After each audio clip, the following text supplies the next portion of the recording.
Merhaba arkadaşlar. Bugün menümüzde un helvası var.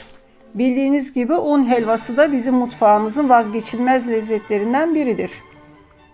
Biz un helvamızı bugün fındıkla yapacağız. Ancak cevizle de yapabilirsiniz. Her yemekte olduğu gibi helvanın da kıvamı çok önemli tabii ki. Şöyle bir bakın lütfen. Harika bir kıvam gerçekten. Evet, malzemelerimiz 1 paket margarin, 1 çay bardağı sıvı yağ, 1,5 su bardağı dövülmüş fındık veya ceviz, 4 su bardağı un, şerbet için ise 3 su bardağı su ve 3 su bardağı şeker.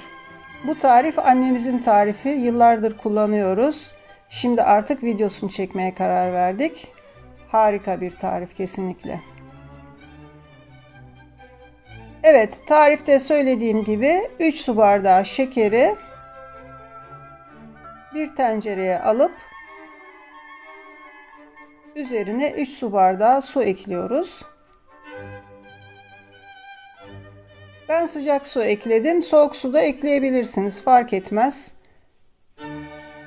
Zaten birlikte kaynayacaklar. Şekerle suyu uzun süre kaynatmamıza gerek yok. Hatta hiç kaynatmamıza gerek yok. Kaynama noktasına gelmesi yeterli. Sadece şekerin tamamen erimiş olması gerekiyor. Ocağa alıyoruz. Şöyle bir karıştıralım. Evet.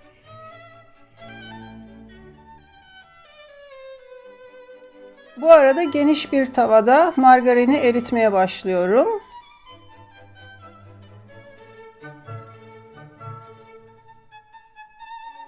Tarifte dediğim gibi 1 çay bardağı da sıvı yağ ekliyoruz.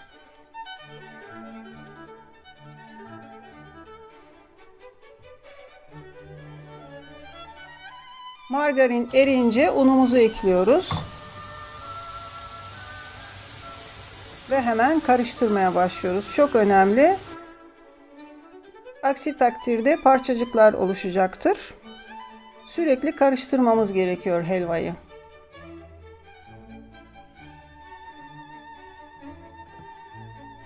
Böyle iyice dağıtarak 20 dakika güzelce kavuracağız. Evet, bu arada tabii ben bir parçasını kestim videonun çok uzun olmasın diye. Helvamız iyice kavruldu. 20 dakikadır kavuruyorum. Un iyice kavrulunca tekrar kendini bırakacak. Yağını tekrar verecek. Birazdan göreceksiniz. İlk bakışta yağ çok gibi görünüyor. Ancak helva hazır olunca göreceksiniz. Aslında tam güzel kıvamında bir tat.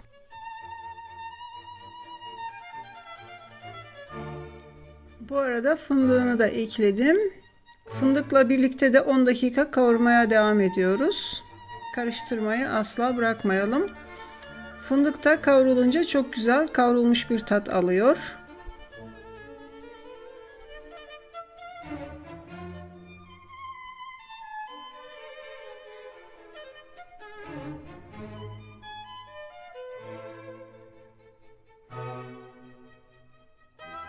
Helvamız bu kıvama gelince artık şerbetini katmaya hazır. Şöyle yakından göstereyim. Hafif kaynıyor gibi görüyorsunuz. Rengi de değişti bu arada. Ve kokusu harika şu anda. İçinde hiç parçacık kalmamış olması çok önemli.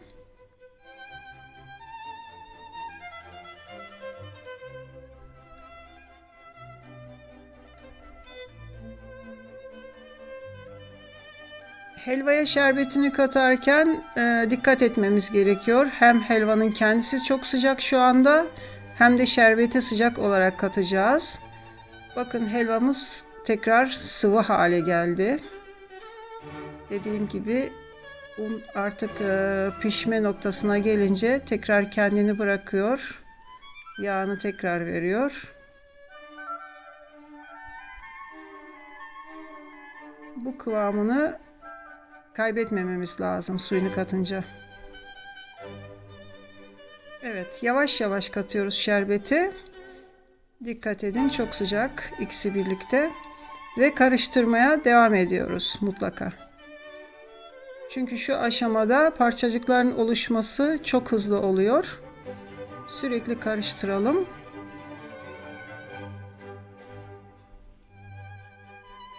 Bundan sonra zaten 2-3 dakika içerisinde helvamız hazır olacak. Görüyorsunuz, hemen katılaşmaya başlıyor. O yüzden sürekli karıştıralım.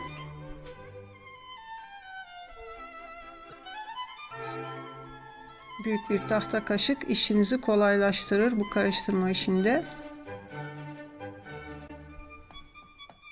Bir yandan kaynıyor gördüğünüz gibi ve bir yandan da katılaşıyor.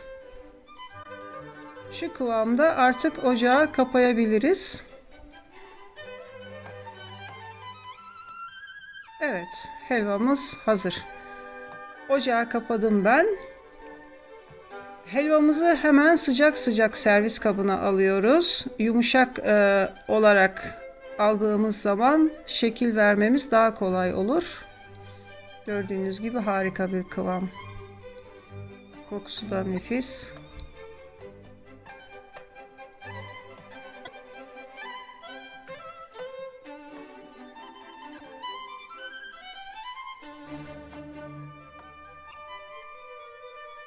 Hemen kaşıkla şöyle servis kabının her tarafına güzelce yayıyorum.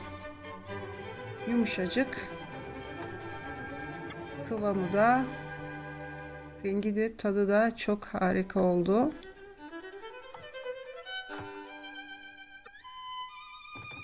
Güzelce yayalım her tarafına. Evet, helvamız bu haliyle hazır. Bunu baklava şeklinde keserek dilimlere ayıracağım. Evet, bu arada kestim ben helvamızı. Üzerini ise Hindistan cevizi ve fındıkla süslüyoruz. Harika oldu gerçekten. İzlediğiniz için çok teşekkür ederim. Kesinlikle denemenizi tavsiye ederim. Videomuzu beğendiyseniz lütfen beğenme tuşuna basmayı unutmayın. Ayrıca videomuzu paylaşarak ve kanalımıza abone olarak bize destek olursanız çok seviniriz. Bir sonraki videomuzda görüşmek üzere diyorum. Hoşça kalın, sağlıkla kalın.